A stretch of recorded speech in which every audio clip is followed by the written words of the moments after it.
कई साल पहले एक दूरस्थ राज्य मथुरा नामक जगह पर एक बहुत ही निर्दयी राजा रहता था जिसका नाम कंस था। वह एक क्रूर शासक था जो हमेशा अपने राज्यों पर जुल्म ढाता रहता था। लेकिन एक विशेष आकाशवाणी ने कहा कि उसकी अपनी बहन देवकी का 8वां संतान ही उसके राज्य पर राज्य करेगा और उसको मार डालेगा। इस आकाशवाणी ने उसे बहुत ही डरा दिया। इसलिए राजा कंस ने अपनी बहन देवकी और उसके पति वासुदेव को एक अंधेरी काल कोठरी में बंद कर दिया और सोचा कि इस आकाशवाणी को पूरा ही नहीं होने देगा। देवकी और वासुदेव भगवान विष्णु के प्रति समर्पित थे और उन्हें पता था कि उनका 8वां बच्चा बहुत विशेष होने वाला था। वे अपने बच्चों का आगमन होने का धैर्य से कारागार में इंतजार कर रहे थे। एक जादुई रात को अद्वितीय घटना घटी। यह वह रात थी जिसे भगवान श्री कृष्ण की जन्म का रात कहा जाता, जिसे जन्माष्टमी भी कहा जाता। जब घड़ी में 12 बजे देवकी ने एक सुंदर बच्चा पैदा किया जिसका नाम कृष्ण था। उसकी त्वचा बरसात के बाद की बादल की तरह थी और उसकी आंखें रात के आकाश में चमक रही थी। वे भगवान विष्णु का 8वां अवतार कृष्ण भगवान थे। लेकिन छोटे कृष्ण को राजा कंस से सुरक्षित रखना था। कारागार के दरवाजे खुल गए और सेनापति गहरी नींद में सो गए। ऐसा लग रहा था कि ब्रह्मांड खुद ही मदद कर रहा हो। चमत्कार से कृष्ण के पिता वासुदेव उसे एक तूफानी रात में गोकुल नाम के एक गांव तक ले गए।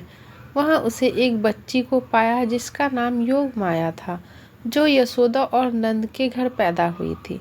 वासुदेव ने बच्ची योग माया को बच्चे कृष्ण के साथ बदल दिया। योग माया कोई आम बच्ची नहीं थी, वास्तव में वह माँ दुर्गा की अवतार थी, एक शक्तिशाली और प्रेम भरी देवी। उसका उद्देश्य कृष्ण की सुरक्षा करना और मदद करना था। वासुदेव कंस के क्रोध और संदेश से डरते हुए बच्ची को कारागार वापस ले गए। लेकिन कंस को यह पता नहीं था कि वह योग माया थी। सोचते हुए कि वह बस एक बच्ची है, कंस ने उसे एक कुएं में फेंक देने का निर्णय लिया। लेकिन कुछ अद्भुत हुआ। जब उसने उसे फेंका तब योग माया अपने असली रूप माँ दुर्गा के रूप में परिवर्तित हो गई, एक शक्तिशाली और महाकाव्य देवी। कंस इस अद्भुत दृश्य को देखकर हैरान और डरा हुआ था। उन्होंने समझा कि वह एक दिव्य शक्ति के सामने है जो उसे कहीं ज्यादा महत्वपूर्ण और शक्तिशाली है। देवी दुर्गा ने कंस को बताया कि उसका समय खत्म हो गया है और उसके अपराधों का फल उसे अवश्य मिलेगा। कंस अपनी जिंदगी के लिए डरने लगा। उन्होंने समझ लिया था कि उसका भाग्य भगवान कृष्ण की योजना से जुड़ा है। हर साल जन्माष्टमी पर लोग भगवान कृष्ण के जन्म का जश्न मनाते हैं और देवकी वासुदेव के 8वें बच्चे दिव्य बच्चे को याद करते हैं जो दुनिया में प्यार और ज्ञान लाया। वे उसके जन्म की कहानियाँ, योग माया के साथ विनिमय और देवी दुर्गा की शक्तिपूर्ण हस्तक्षेप को याद करते हैं। यह हमें याद दिलाती है कि भलाई और प्यार हमेशा अंधकार और क्रूरता पर विजय प्राप्त करेंगे।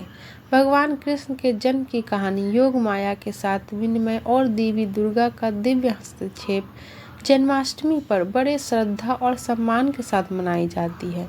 भगवान कृष्ण की जीवन की कहानी आज भी लोगों को भक्ति, करुणा और दिव्य कृपा का मार्ग तलाशने के लिए प्रेरित करती है।